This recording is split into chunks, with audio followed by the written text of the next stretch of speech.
नमस्कार दोस्तों, मैं वैभव अंशराज आपका स्वागत करता हूं तक्षशिला ट्यूटोरियल के ऑनलाइन चैनल पे। दोस्तों, हम लोग बात कर रहे थे क्लास 12th के फिजिक्स के चैप्टर नंबर 5 जिसका नाम था चुंबकत्व एवं द्रव। इसमें दोस्तों हम लोग लेक्चर 5.2 तक कंप्लीट कर चुके थे। आज हम लोग बात करेंगे लेक्चर 5.3 के बारे में। ओके दोस्तों, तो आज का सेशन जो जिस टॉपिक से स्टार्ट होगा वो टॉपिक है चुंबकत्व संबंधी गॉस की प्रमेय। देखिए दोस्तों, एक गॉस की प्रमेय हमने वैद्युत स्थैतिकी में भी पढ़ी थी। ठीक है, आपको याद होगा कि वैद्युत स्थैतिकी में हमने जो गॉस की प्रमेय पढ़ी थी वो ये थी कि फाई ई बराबर कितना होता है, क्यू अपॉन में एप्सिलॉन नॉट। ठीक है, जहां दोस्तों क्यू क्या होता है कि पृष्ठ के द्वारा घेरा गया कुल आवेश। ठीक है, और एप्सिलॉन नॉट क्या है, निर्वात की वैद्युशीलता। ठीक, ओके। तो किसी पृष्ठ से गुजरने वाला कुल फ्लक्स जो होता है वो पृष्ठ के द्वारा घेरे गए आवेश और निर्वात की वैद्युशीलता के अनुपात के बराबर होता है। ठीक है, चलिए, तो जैसे गॉस ने वैद्युत स्थैतिकी में प्रमेय दी थी वैसे ही गॉस ने चुंबकत्व में भी प्रमेय दी है। ठीक है, और चुंबकत्व में जो उन्होंने प्रमेय दी है वो बिल्कुल मिलती जुलती है, बस थोड़ा सा अंतर है। ठीक, जैसे मैं अगर बात करूं वैद्युत स्थैतिकी में गॉस की प्रमेय क्या बताती है। वैद्युत स्थैतिकी में गॉस की प्रमेय जो है वो ये बताती है कि किसी बंद पृष्ठ से गुजरने वाला कुल चुंबकीय फ्लक्स कुल विद्युत फ्लक्स कितना है। ठीक है दोस्तों, जैसे वैद्युत स्थैतिकी में गॉस की प्रमेय क्या बताती है, वैद्युत स्थैतिकी में गॉस की प्रमेय बताती है कि किसी बंद पृष्ठ से होकर गुजरने वाला कुल वैद्युत फ्लक्स कितना है। ठीक, उसी प्रकार चुंबकत्व संबंधी गॉस की प्रमेय हमें यह बताएगी कि किसी बंद पृष्ठ से गुजरने वाला कुल चुंबकीय फ्लक्स कितना है। ओके, चलिए अब देखिए दोस्तों, इसमें यहाँ पे हमको एक फॉर्मूला निकलेगा। ठीक है, एक स्टेटमेंट निकल कर आएगा और एक 2 लाइन की थ्योरम है। ये 2 लाइन की थ्योरम और जो फॉर्मूला निकल के आएगा ये इतना इंपॉर्टेंट है कि हम इसको समझ सकते हैं। ठीक है, और ये एक बहुत बड़े कंक्लूजन को जन्म देगा। ठीक है, इससे एक बहुत बड़ा कंक्लूजन निकलेगा, एक बहुत बड़ा निष्कर्ष निकलेगा। ठीक, जैसे मान लीजिए कि अगर मान लीजिए कोई बंद पृष्ठ है। ठीक है, ये कोई बंद पृष्ठ है। ठीक, इस बंद पृष्ठ के अंदर कोई चुंबक रखा है या कोई चुंबकीय पदार्थ रखा है। ठीक है, नॉर्थ साउथ। ओके, चलिए, आपको पता है दोस्तों कि चुंबकीय बल रेखाएं नॉर्थ से निकलकर साउथ पे आती है। तो चुंबकीय बल रेखाएं नॉर्थ से निकलेगी, नॉर्थ से बल रेखाएं निकलेगी और साउथ पे वापस आएगी। इसी तरह से यहाँ से नॉर्थ से निकलेगी और घूम के साउथ पे वापस आएगी। ये नॉर्थ से निकलेगी और ये घूम के साउथ पे वापस आएगी। इसी तरह से ये नॉर्थ से निकलेगी बल रेखा और यहाँ साउथ पे वापस आ जाएगी। ठीक है, चलिए अब देखिए इसमें क्या है कि हमको देख सकते हैं, हम ये देख पा रहे हैं कि यहाँ पे जैसे वहां क्या होता था वैद्युत स्थैतिकी में पृष्ठ के भीतर आवेश होते थे, तो वैसे ही यहाँ पे क्या होगा, पृष्ठ के भीतर कोई चुंबक होगा या चुंबकीय द्विध्रुव होगा। अब देखिए, चुंबकीय द्विध्रुव कहने से हमेशा ये मतलब नहीं होता है कि हम क्षण चुंबक या दंड चुंबक की बात कर रहे हैं। ठीक है, क्योंकि आपको पता है दोस्तों क्षण चुंबक या दंड चुंबक ही चुंबकीय द्विध्रुव नहीं होते हैं। हर वो वस्तु जिसके पास चुंबकीय द्विध्रुव आघूर्ण है वो चुंबकीय द्विध्रुव है। चुंबकीय द्विध्रुव आघूर्ण का मतलब होता है m इज इक्वल टू कितना होता है, n इंटू आई इंटू ए। अगर मान लीजिए कोई धारावाही पाश है, उस धारावाही पाश में I करंट फ्लो हो रही है, उस पाश का क्षेत्रफल है a और उसमें फेरों की संख्या है n, तो m is equal to n आई ए। ठीक, यानी किसी भी धारावाही पाश में अगर धारा बह रही है उसका कुछ ना कुछ क्षेत्रफल है तो क्या होगा, उसके पास एक चुंबकीय द्विध्रुव आघूर्ण m होगा और जिसके पास चुंबकीय द्विध्रुव आघूर्ण होगा वो क्या बन जाएगा, वो बन जाएगा एक चुंबकीय द्विध्रुव। ठीक है, तो अगर किसी बंद पाश के अंदर, बंद पृष्ठ के अंदर कोई एक चुंबकीय द्विध्रुव रखा हुआ है तो चुंबकीय द्विध्रुव के नॉर्थ पोल से बल रेखाएं निकलेगी और साउथ पोल पर आएगी।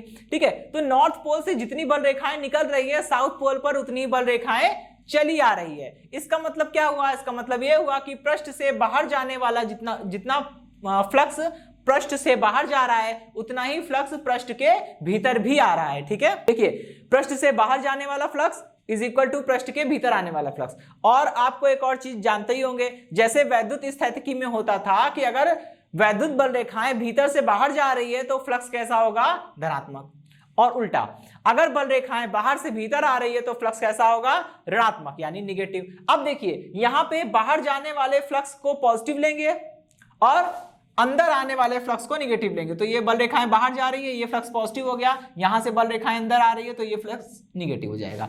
आप देख पा रहे हैं कि जितनी बल रेखाएं अंदर से बाहर जा रही है उतनी ही बल रेखाएं बाहर से अंदर आ रही है। इसका मतलब जितना फ्लक्स पॉजिटिव में जो होगा उतना ही फ्लक्स निगेटिव में भी तो होगा, तो टोटल क्या हो जाएगा, 0 हो जाएगा। और जब टोटल 0 हो जाएगा तो बंद पृष्ठ से गुजरने वाला कुल फ्लक्स कितना हो जाएगा, 0।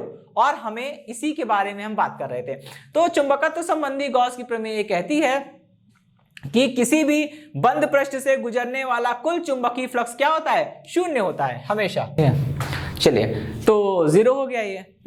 अच्छा, अब इसके बारे में हम बात करते हैं। यहां से दोस्तों एक निष्कर्ष और निकल रहा है, अगर हम देखना चाहें तो एक निष्कर्ष और निकल रहा है। क्या निकल रहा है, देखिए गॉस की प्रमेय की अब 2 परिभाषाएं हो गई। एक परिभाषा तो हम लोग बता चुके हैं कि किसी भी बंद पृष्ठ से गुजरने वाले कुल चुंबकीय फ्लक्स का मान 0 होता है। किसी भी बंद पृष्ठ से गुजरने वाले कुल चुंबकीय फ्लक्स का मान 0 होता है, मतलब phi b is equal to integral of b dot ds is equal to 0, यही होगा। ठीक है, अच्छा अभी इसको थोड़ा सा इंप्रूव करते हैं। सपोज करिए कि ये पृष्ठ है, ठीक है। अगर इस पृष्ठ में एक ही पोल होता, हालांकि हम लोग ऐसा जानते हैं कि चुंबक के गुण में हमने पढ़ा हुआ है कि चुंबक के ध्रुवों को कभी भी हम अलग नहीं कर सकते। ऐसा हम नहीं कर सकते कि चुंबक को तोड़ दीजिए तो नॉर्थ पोल अलग हो जाए और साउथ पोल अलग हो जाए, ऐसा कभी भी नहीं होगा। ठीक है, तो अगर आप उसको तोड़ के एक एक परमाणु भी अलग कर देंगे तो हर एक परमाणु अपने आप में एक पूर्ण चुंबक होगा, मतलब उसमें नॉर्थ पोल भी होगा और साउथ पोल भी होगा। ठीक है, चलिए तो अब करना क्या है, यहां पे सपोज करिए थोड़ी देर के लिए कि साउथ पोल नहीं है। अगर यहां पे साउथ पोल नहीं होगा, कुछ इस तरह के हालात बनेंगे। ठीक है, मतलब नॉर्थ से बल रेखाएं निकलेगी तो, लेकिन साउथ अंदर है ही नहीं। अगर अंदर साउथ पोल होता तो ये बल रेखाएं साउथ पोल पर आ जाती, लेकिन अंदर साउथ पोल है ही नहीं। क्योंकि अगर मान लीजिए ऐसा हो गया तो बाहर भीतर से बाहर जाने वाला फ्लक्स तो है, लेकिन बाहर से भीतर आने वाला फ्लक्स नहीं है। तो इस केस में क्या चुंबकीय फ्लक्स कभी 0 होगा, कभी 0 नहीं होगा, क्योंकि टोटल फ्लक्स पॉजिटिव आएगा, कभी भी 0 नहीं आएगा। ठीक है, अच्छा अब इस चीज को समझते हैं। ठीक, चलिए तो जितना फ्लक्स भीतर से बाहर जा रहा है उतना फ्लक्स बाहर से भीतर नहीं आ रहा है, इसलिए ये फ्लक्स यहां पे 0 नहीं होगा और गॉस की प्रमेय गलत हो जाएगी। तो गॉस की प्रमेय गलत नहीं है, इसका मतलब यहां से एक निष्कर्ष हम और निकाल सकते हैं कि चुंबकत्व में एकल चुंबकीय ध्रुव का कोई अस्तित्व नहीं होता है। एकल चुंबकीय ध्रुव कहने का मतलब मेरा यह है कि ऐसा हम नहीं कर सकते हैं कि किसी भी चुंबक के नॉर्थ और साउथ पोल को अलग कर दें और एकल यानी कि यूनिट मैग्नेटिक पोल बना दें, ऐसा हम लोग नहीं कर सकते हैं। ठीक है, चलिए अब हम लोग आगे बढ़ेंगे। ठीक, तो ये टॉपिक, इसके हम लोग 2 डेफिनेशन सीख चुके हैं। पहला ये कि किसी भी बंद गॉसियन पृष्ठ से होकर गुजरने वाले कुल चुंबकीय फ्लक्स का मान सदैव 0 होगा। दूसरा कि किसी भी चुंबकत्व में एकल चुंबकीय ध्रुव का कोई भी अस्तित्व नहीं होता है। ठीक है, चलिए अभी मैं इसको रफ करता हूं और हम लोग मूव करेंगे अपने नेक्स्ट टॉपिक की ओर। ओके दोस्तों, अब हम लोग बात करेंगे नेक्स्ट टॉपिक पे जो है भूचुंबकत्व। देखिए भूचुंबकत्व नाम से लग रहा है कि भू का मतलब होता है पृथ्वी और चुंबकत्व का मतलब हम लोग बखूबी जानते हैं। ठीक है, कि चुंबक की तरह व्यवहार करे, यानी कि चुंबक के गुण प्रदर्शित करे। इनफैक्ट चुंबक के गुणों को ही हम लोग उसकी चुंबकत्व कहते हैं। ठीक है, चलिए तो भूचुंबकत्व मतलब पृथ्वी का चुंबकत्व।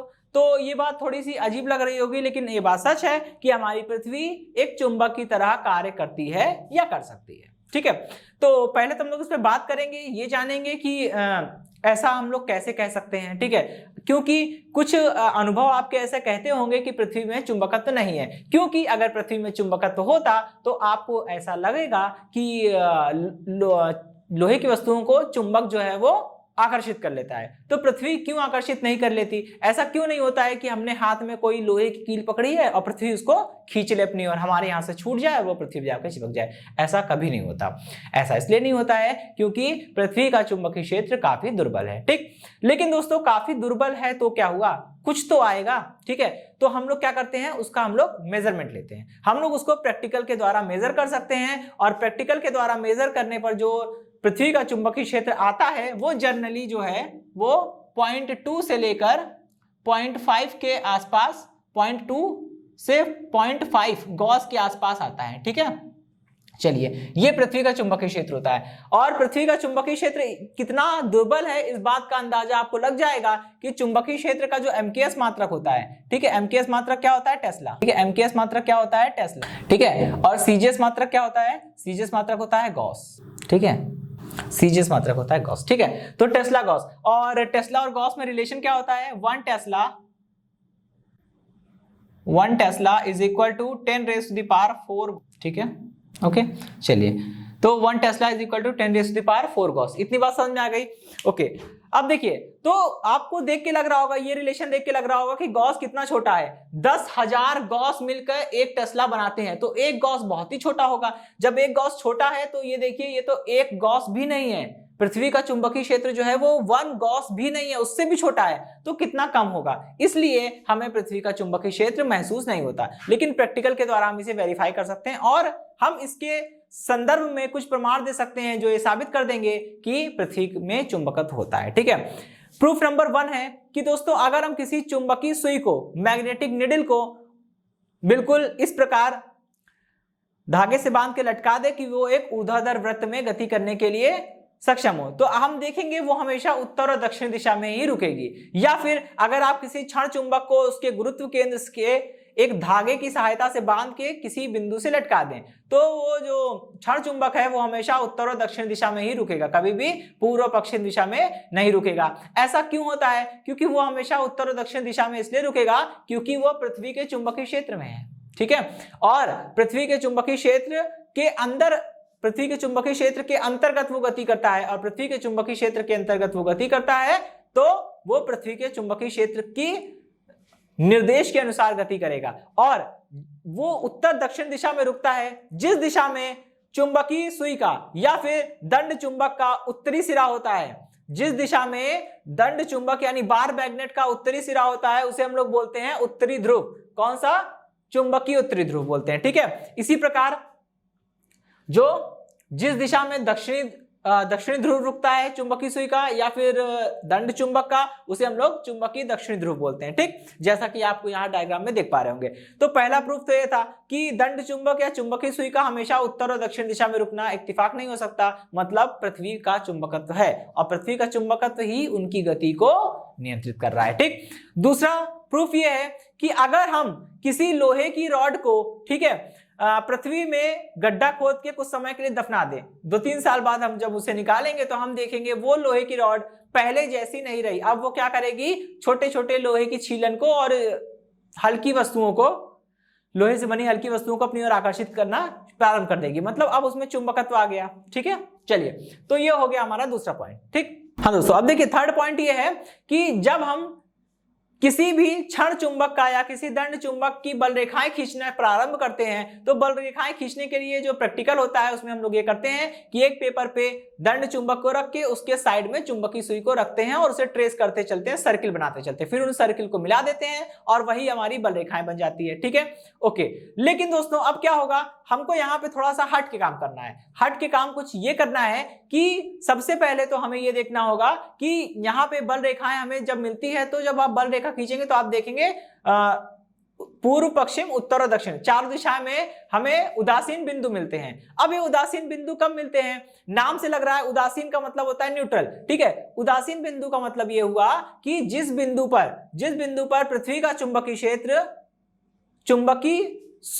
दंड चुंबक के चुंबकीय क्षेत्र के साथ कैंसिल हो जाता है, मतलब पृथ्वी का चुंबकीय क्षेत्र जिस बिंदु पर दंड चुंबक के चुंबकीय क्षेत्र के बराबर और विपरीत दिशा में होगा, उस बिंदु पर कुल चुंबकीय क्षेत्र 0 हो जाएगा, और उस बिंदु पर कुल चुंबकीय क्षेत्र 0 होगा तो वहां पे हमें नल पॉइंट मिलेगा। और नल पॉइंट बिल्कुल ना मिलता अगर पृथ्वी का चुंबकीय क्षेत्र ना होता, क्योंकि दंड चुंबक के चुंबकीय क्षेत्र को कैंसिल करने के लिए पृथ्वी का चुंबकीय क्षेत्र वहां मौजूद नहीं होगा, तो वो कैसे न्यूट्रलाइज होगा। ठीक है, तो 3 प्रूफ हो गए। ठीक, चलिए अब हम क्या करेंगे, अब हम इसके बारे में पृथ्वी के चुंबकत्व से जुड़ी हुई कुछ परिभाषाओं पर ध्यान देंगे। ठीक है, अब देखिए यहाँ पृथ्वी के चुंबकत्व से जुड़ी कुछ परिभाषाओं पे हम लोग गौर करेंगे। ठीक है, सबसे पहली परिभाषा जो है वो है, ठीक है, पहली परिभाषा जो है वो मैग्नेटिक पोल है।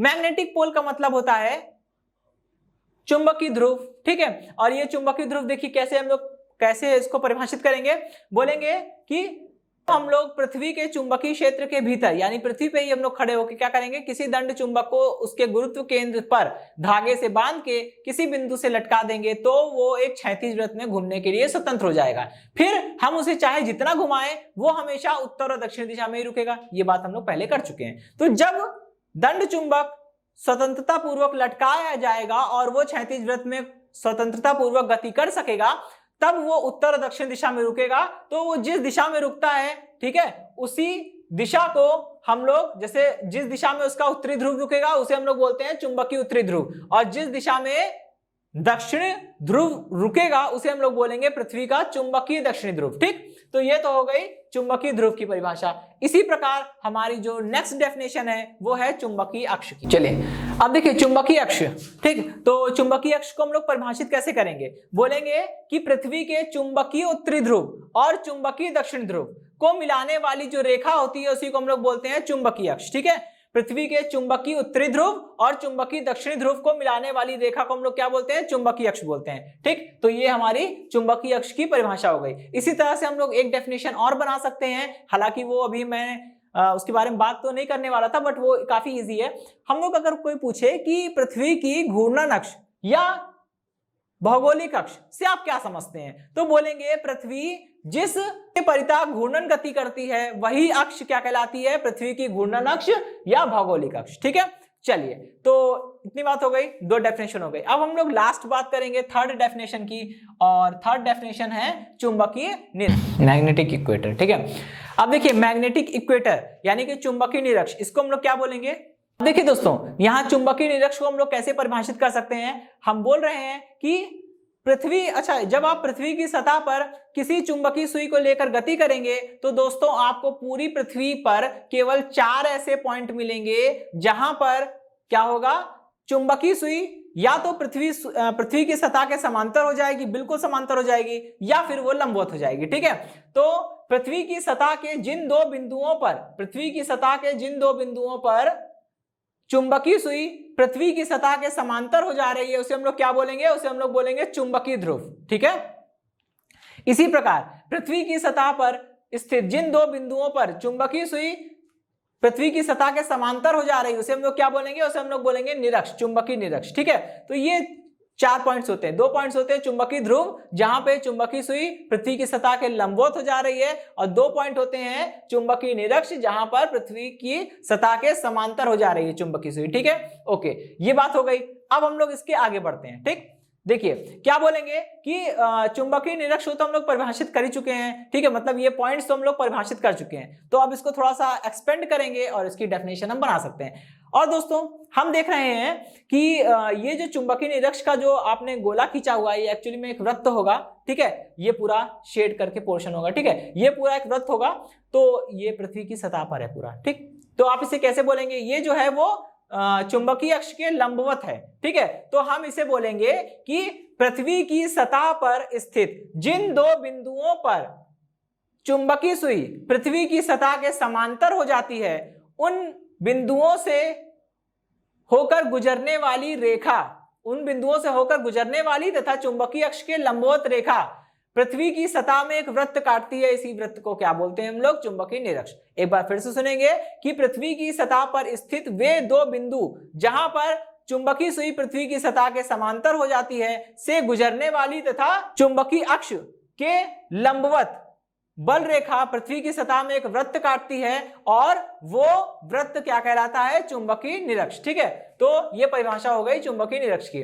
और दोस्तों लास्ट में हम लोग एक चीज इसमें और गौर कर सकते हैं कि भौगोलिक अक्ष और चुंबकीय अक्ष, ये लाइन जो होती है ये तो होती है चुंबकीय अक्ष, तो चुंबकीय अक्ष और भौगोलिक अक्ष के बीच में कोण कितने का बन रहा है? 11.5 डिग्री। इसी प्रकार ये कोण कितने का बन रहा है? 11.5 डिग्री। ठीक है, ओके दोस्तों, तो ये सेशन समाप्त होता है। इस सेशन से जुड़े नोट्स प्राप्त करने के लिए डिस्क्रिप्शन में दिए गए लिंक पर जाके क्लिक कीजिए। दोस्तों आज के सेशन में इतना ही, मिलता हूं नेक्स्ट सेशन में। धन्यवाद।